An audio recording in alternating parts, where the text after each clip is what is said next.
यानी कि समरना की कलीसिया के फरिश्ता को ये लिख। समरना की कलीसिया के बारे में सीखेंगे। समरना की कलीसिया जो है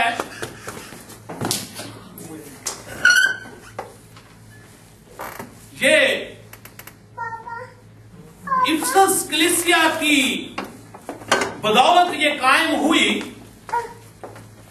और ये 7 कलीसियाओं का जिक्र आप सब लोग इसके बारे में पहले भी आपने पढ़ा भी होगा और सीखा भी होगा। ये 7 कलीसियाएं एशिया कोचिक में जो मौजूदा नाम तुर्की है वहां पर मौजूद थी, लेकिन अब इनका वजूद वहां पर नहीं है 7 कलीसियाओं का। लेकिन एक कलीसिया जिसका आज हम जिक्र कर रहे हैं, ये कलीसिया अभी तक वहां पर कायम है। इस कलीसिया का वजूद अभी तक वहां पर कायम है। कलीसिया ये यूनानी जबान का एक लफ्ज है जिसको इक्लियास कहा जाता है। स्पेल आप लिख सकते हैं EKKLSHIA। ये इससे लिया गया है। और इंग्लिश की बाइबल का अगर हम मुतालिया करें बाखूबी तो वहां पर ये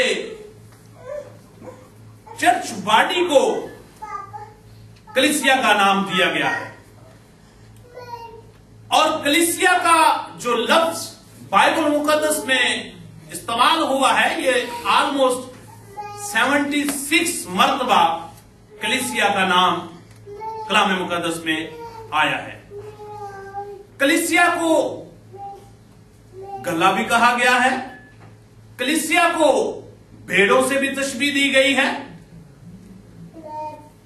और कलीसिया को मसीह की दुल्हन का भी नाम दिया गया है। कलीसिया को औरत का भी नाम दिया गया है। कलीसिया जो है ये मसीह का बदन जो है इसको भी जाहिर करती है और बदन का सर जो है वो कौन है? वो मसीह है। कलाम मुकद्दस में से जैसा हमने पढ़ा कि जो अव्वल और आखिर है और जो मर गया था और जिंदा हुआ, वो ये फरमाता है। सबसे पहले हम देखते हैं कि जो अव्वल और आखिर है वो कौन है। जो अव्वल है वो कौन है और आखिर जो है वो कौन है। इब्तिदा को इब्रानी जबान में इसका जो मानी लिया गया है वो है जब कुछ ना था। जब कुछ ना था। इसका दूसरा नाम अजल भी है। अव्वल को अजल से भी जाहिर किया गया है, जिसकी तारीफ इल्मे अलाहियात के मुताबिक ये है कि वो जमाना जिसकी कोई इब्तिदा ना हो वो अजल कहलाता है। वो क्या कहलाता है? अजल कहलाता है। और जो समरना की कलीसिया को फरमा रहा है वो कौन है? जो अव्वल और आखिर है वो ये फरमाता है। जो अव्वल है और जो आखिर है।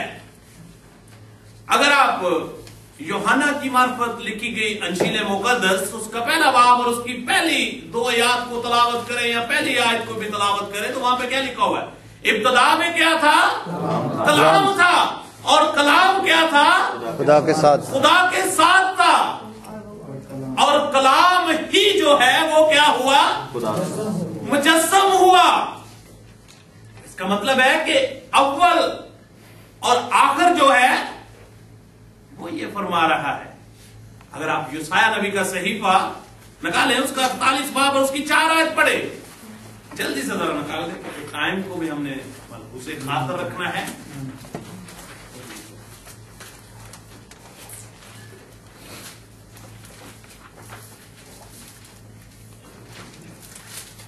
ये यशायाह नबी का सहीफा उसका 48 बाब और उसकी 4 आयत।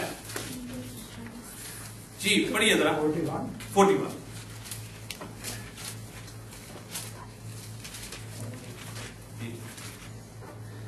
निकाला है। ये किसने किया और इब्तिदाई पुश्तों को तलब करके अंजाम दिया? मैं खुदावन ने जो अव्वल व आखिर हूँ, हालेलुया, मैं ही हूँ। हालेलुया। ये सब कुछ कैसे मादरे वजूद में आया? ये कौन सी हस्ती है जिसने ये सब कुछ पैदा किया, जिसके मुंह से कलाम सादर होता गया और सब कुछ वजूद में आता गया? वो मैं ही हूं खुदावन जो अव्वल और आखिर हूं। और यहां पर कलीसिया को कौन फरमा रहा है? जो अव्वल और आखिर। आगे लिखा है और मर गया था और मर गया था। आगे लिखा है और जिंदा हुआ। वो ये फरमाता है। अब उसकी मौत के बारे में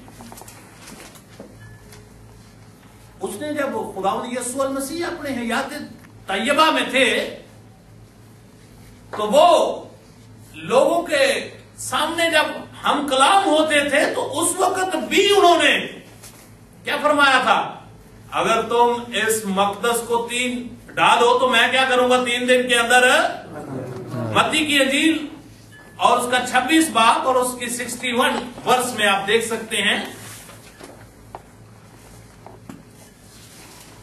जी उसके अलावा मत्ती की इंजील उसका 27 बाब और उसकी 63 आयत में आप देखें कि वहां पर जो मर गया था और जिंदा हुआ वो ये फरमाता है, अव्वल भी वो है, आखिर भी वो है। वो मर गया था लेकिन जो जिंदा होकर दिखा दिया जिसने, वो ये फरमाता है। आगे हम देखेंगे क्या फरमाता है। जी